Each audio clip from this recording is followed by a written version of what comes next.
না, আমি আমি যথেষ্ট চেষ্টা করছি যে একটা মা হয়ে ওঠার, ভালো মা হয়ে। আমি চাইতেছিলাম যে আমি সৎ মায়ের নামে অনেক বদনাম শুনছি, কিন্তু সৎ মায়ের নামে সুনাম কখনো আমরা শুনি নাই। আজ পর্যন্ত আমরা টিভি সিরিয়ালে যাই দেখি, নাটক, সব জায়গায় কিন্তু সৎ মায়ের নামে আমরা বদনামই শুনে আইছি। তখন আমার জায়গা থেকে আমি চিন্তা করলাম যেন আমারে কেউ কখনো সৎ মা না বলতে পারে, আমি এরকম হয়ে থাকবো সব সময়ের জন্য। তো থাকতে পারি নাই, এখন থেকে আর থাকার চেষ্টাও করব না। যা থাকবে আমার নিজের থাকবে, আমি কখনো অন্যের মা হওয়ার চেষ্টা করব না। আমার যথেষ্ট শিক্ষা হয়ে গেছে। ছেলের বাবা যা ছড়াইছে, ছেলেটা সেই কথাই বলছে যে আমি খারাপ, এটা সেটা হচ্ছে এরকম কিছুই নাকি ছড়াইছে আমার নামে। যাই হোক, সব ভালো করছে। এই যে শর্মিলা, একটা মেয়ে যে নির্যাতন হইলো, আসলে সেই বিষয়টা যদি একটু বলতে। আসলে খুবই দুঃখজনক বিষয়। এখন কি বলবো, আমি আমার দিক থেকে বলবো ওই আপু যে মেয়েটাকে মারছে, সে যেন শুধরায়া যায়, এবং কি হচ্ছে ভবিষ্যতে যেন এমন কোনো কিছু না হয় যার জন্য হচ্ছে আবারও বাংলাদেশের মানুষ ক্ষিপ্ত হোক, সাংবাদিকরা আবার যাক, এরকম যেন ভবিষ্যতে আর না হয়। এটাতে হচ্ছে মেয়ের ফ্যামিলিরও মান সম্মান গেছে, মেয়ের মায়েরও একটা সম্মান গেছে। এখন হচ্ছে কিছু হইলেই, পানেতে চুন খসলেই কিন্তু পাবলিক মেয়ের মার উপরেই খেপবো। তো উনি একটু শুধরায় যাক, আমি এটাই বলবো। আমার দিক তো থেকে আমি একটা জিনিস খেয়াল করছি যে সৎ মায়েরা হচ্ছে এরকম হয়, আপন মায়েরা কিন্তু দেখবেন কি একটা বাচ্চা যখন বায়না করে ভাত খাবে না, তখন কিন্তু মাইরা মনে করেন ওরা মাইরা একবারে শেষ করে নেয়।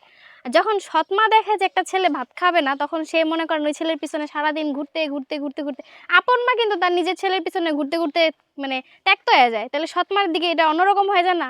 তখন যদি সৎমা হচ্ছে একটা খেজি দেয়, নাম হয়ে যায় সৎমা খেজি দিছে, যেটা আমার দিক থেকে হয়েছে। আমি কখনো খেজি দেই নাই, তারপর আমার অনেক বদনাম প্রবাহিত হয়েছে। তা আমি এটাই কমু, কেউ যাই না হই না বাচ্চাওয়ালা বাপের কাছে বিয়া করবেন না। আর বিয়ে করে যত ভালো থাকার চেষ্টা করুক, থাকতে পারবে না থাকতে নাকি? পারবে না, হ্যাঁ। আমার দিক থেকে তো আমি যথেষ্ট চেষ্টা করছি যে আমাকে কেউ যেন কখনো বলতে না পারে যে আমি সৎ মা, এটা যেন আমাকে কেউ কখনো বলতে না পারে।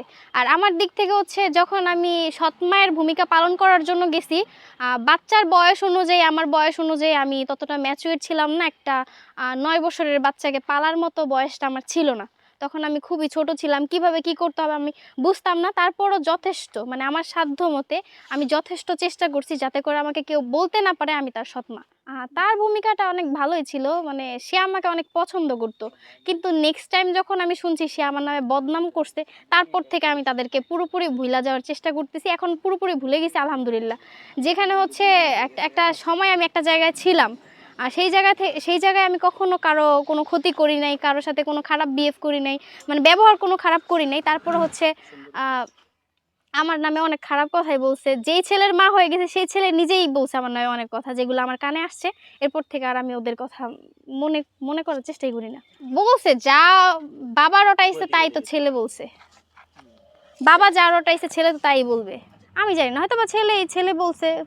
না না না, তখন যখন ওইখানে ছিলাম তখন আমার উপরে কোনো প্রেশার ক্রিয়েট করে নাই, আর কখন আমাকে বলে নাই যে আমি সৎ মা বা এটা সেটা আমি দেখতে পারি না। কারণ আমি এরকম কোনো কাজ করি নাই যাতে করে আমাকে বলবে যে তুই সৎ মা, বা আমার উপরে কোনো প্রেশার ক্রিয়েট করবে, আমি এরকম কোনো কাজ করি নাই।